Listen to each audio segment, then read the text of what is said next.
O que a bicicleta teve que passar para chegar até onde chegou no Brasil?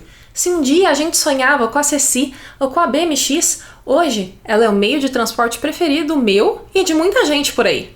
Ainda mais quando a gente fala de distâncias pequenas dentro da cidade. Hoje, dá pra dizer isso com orgulho, mas por muito tempo, a história não foi exatamente assim.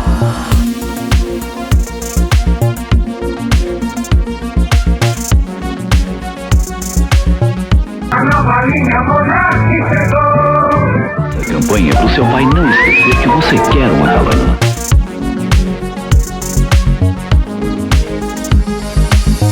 Por vários séculos, a humanidade pensou em como criar maneiras de mobilidade com propulsão humana, ao invés de usar a força de cavalos. E por muito tempo, o que tínhamos disponível eram veículos carregados por escravos. Tempos depois, a abolição da escravatura mostrou que se a pessoa quisesse um veículo de propulsão humana, provavelmente ela ia ter que colocar as próprias pernas para funcionar. Além disso, a Revolução Industrial trouxe novos materiais e novas técnicas, e isso abriu caminho para várias invenções que aconteceram na época. E foi nesse momento cheio de inovações tecnológicas que Carl von Drais, em 1817, mostrou a sua Luft Machine. Ela era uma espécie de bicicleta sem pedais, e era a coisa mais parecida até então às bicicletas que nós temos hoje. Von Drais dizia que o interessante da sua invenção é que, diferente das carruagens puxadas por pessoas que se viam por aí, sua nova invenção era mais simples, mais funcional e, nas palavras dele, melhor apoiada pela própria natureza. A imprensa francesa viu, gostou muito do que viu e batizou a invenção de Draisiana, ou seja, do Drais, e também chamava às vezes de velocípede, que vem do latim e significa pé rápido. O objetivo de Von Drais era acelerar o andar e o caminhar das pessoas. As décadas seguintes adicionaram uma série de novidades. Por volta de 1860, vimos as primeiras bicicletas com pedais. Elas tinham um pedal na roda da frente e algumas foram apelidadas de bone shaker, ou saco de ossos, porque eram praticamente feitas inteiras de aço e a maioria das ruas da época eram de paralelepípedo. Além de chacoalhar, devia escorregar bastante também. Ali por 1880 que surgiu aquela bicicleta com a roda da frente grandona toda doida, que os ingleses chamavam de penny farthing. Diziam que era mais confortável do que a bone shaker, mas que você precisava ser um acrobata para conseguir usar. O motivo da roda ser grande é porque com um pedal direto na roda, você não tem a mesma relação de força que numa corrente. Na corrente, pode ver que você dá uma volta de pedal, mas a roda gira mais de uma vez.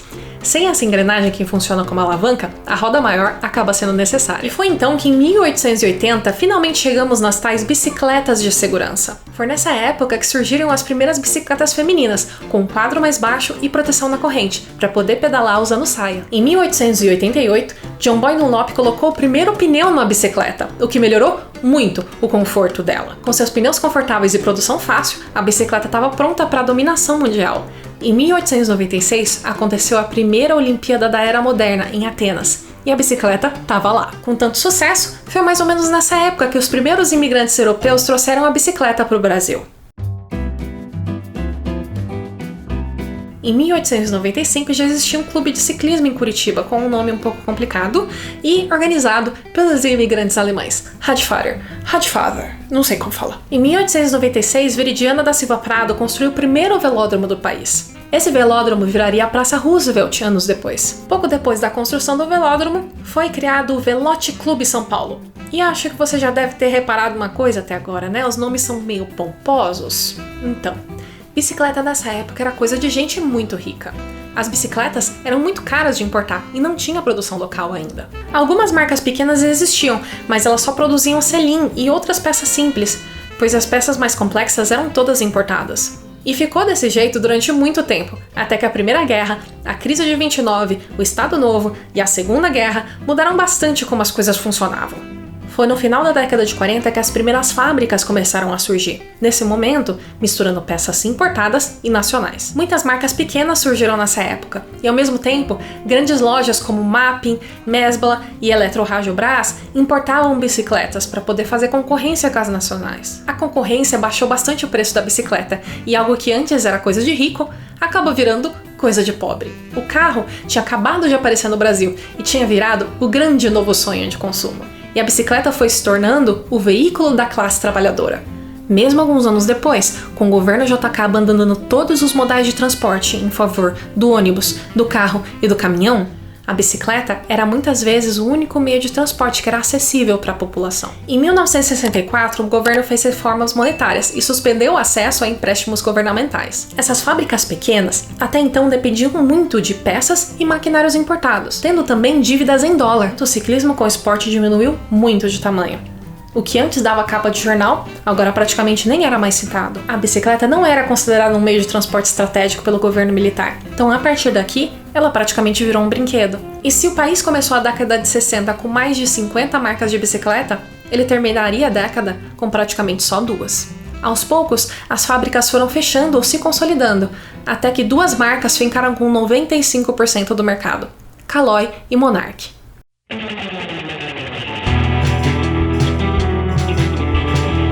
Para muita gente, ela era o principal ganha-pão. Foi nos anos 60 que a Monarch lançou a barra circular, bicicleta clássica do Brasil. A Caloi não ficou atrás e pouco depois lançou a barra forte. As 2 marcas continuaram inovando. Nos anos 70, a Caloi lançou a Caloi 10, que foi a primeira bicicleta com marchas do Brasil.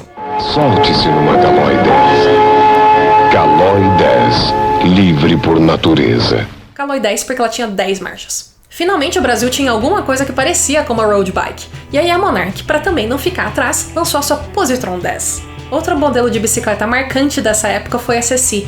Ela era tão bonita, tão caprichada. Chegou a ganhar prêmio internacional de design de tão bonita que era. A bicicleta Ipanema foi a resposta da Monarch. E foi nos anos 70 que a propaganda "Não esqueça a minha Caloi" ficou estampada na cabeça de todo mundo. Não esqueça da minha Caloi. Em comemoração à Copa de 73, a Monarch lançou o modelo Tigrão, que parecia muito com aquelas bicicletas do Stranger Things. E também não dá pra esquecer da BMX, era um desejo de consumo da garotada, ela tinha freios especiais e era ótima pra fazer manobras. Nova BMX Monarch. Além da imaginação. Então chegamos aqui nos anos 80. Foi em 85 que a gente viu o nascimento por aqui do mountain bike.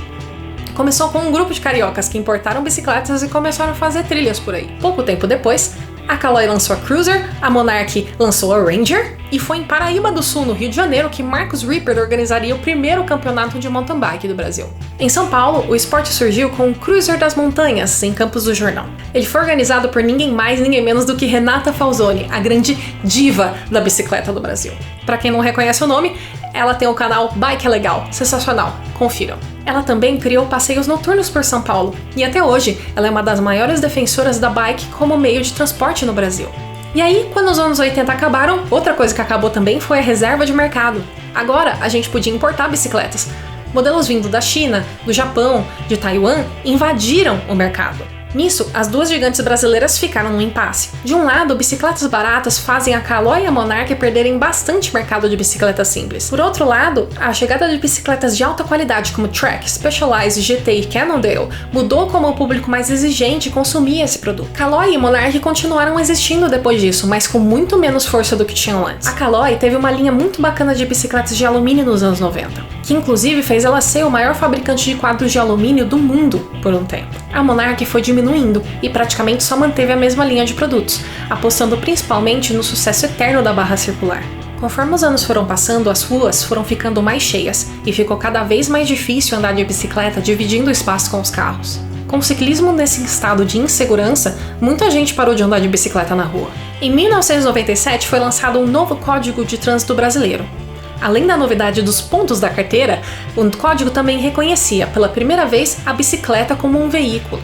O grande pulo do gato aqui é que isso fez das bicicletas um veículo como qualquer outro, que tem o mesmo direito de usar a rua. Infelizmente, alguns motoristas aparentemente não receberam o recado.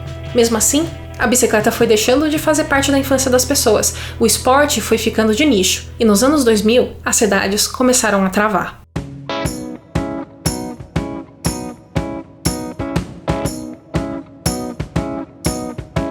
Aos poucos foram percebendo que aquela bicicletinha ali poderia ajudar a resolver o trânsito infernal, poderia diminuir a poluição e dar uma vida melhor para as pessoas que moram na cidade. Foi nessa época que cidades como Rio de Janeiro começaram a construir suas ciclovias, que aliás, muita gente da população foi contra, porque afinal, o pessoal estava tirando o espaço de estacionamento dos carros para poder construir ciclovia. Mas é claro que o Rio não estava sozinho nessa. Quando construíram as ciclovias em São Paulo, foi exatamente o mesmo papo. Outra coisa que mudou bastante como a bicicleta é usada para mobilidade foram os serviços de bike compartilhada. O primeiro deles surgiu no Rio de Janeiro, em 2008. Ele precisou ser desativado por uma época, mas depois voltou a funcionar em 2011. E aí, desde então, a gente viu o crescimento desse tipo de serviço no Brasil, com as famosas bikes do Itaú e também com a famigerada Yellow, que todo mundo largava em tudo que era lugar e era uma bagunça incrível. No final das contas, as bikes que ficam em estação foram mais sustentáveis para a cidade. O legal desse tipo de serviço é que você não precisa ter a bicicleta para poder usar a bicicleta, o que em muitos casos é mais barato e fácil se a estação está perto de onde você precisa ir. E depois de muito tempo, as marcas de bicicleta deixaram de ser a coisa mais marcante que ouvimos sobre elas. Não tem mais propaganda de bicicleta passando na TV todo dia, e as marcas de bicicleta são super variadas. Cada cidade do Brasil que está tentando aumentar o uso de bicicleta tem sua própria jornada, que não cabe pra gente contar aqui porque é muita coisa acontecendo. Mas todas têm algumas coisas em comum. Tem sido frequente ver ciclovias com mau planejamento, com degraus no caminho, com piso escorregadio, às vezes até com árvore na altura da cabeça de quem pedala. Tem o caso clássico da ciclovia Tim Maia, que por causa de uma ressaca do mar acabou sendo derrubada 3 vezes. Tipo, como assim colocar o nome do Tim Maia numa ciclovia que não aguenta uma ressaca? Também tem falta de segurança no ponto de vista de criminalidade mesmo. Algumas ciclovias são bem isoladas e outras nem são tão isoladas, mas praticamente viraram ponto de roubo de bicicleta. E é claro, vira e mexe a gente ouve a história de superfaturamento de construção da ciclovia. Custa o Brasil, ouvi dizer. Hoje, a gente tem muito a agradecer a quem criou essa cultura da bicicleta e quem continua a fazer essa cultura rodar. E já que cada vez mais as nossas cidades estão ficando mais travadas, mais difíceis, a melhor coisa que a gente faz é tentar entender como a gente melhora essa situação. A bicicleta é uma das respostas. E bem, por hoje é isso. Se você gostou do que você viu por aqui, deixe o seu joinha e compartilhe nas suas redes sociais. Assim, mais gente vai poder ver a história da bicicleta e também ajuda bastante o canal aqui. E se você quer saber mais sobre mobilidade, se inscreva aqui no canal. Um abraço, tchau, tchau.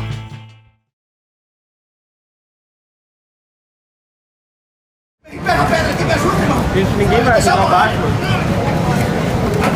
Você pode puxar o barco. É só dar a pedra pra ele faz o resto. É criptonita, pô, você tem criptonita, não tem chance. Outra vez. Você vai filmar e não vai fazer nada? Isso, aproxima dele!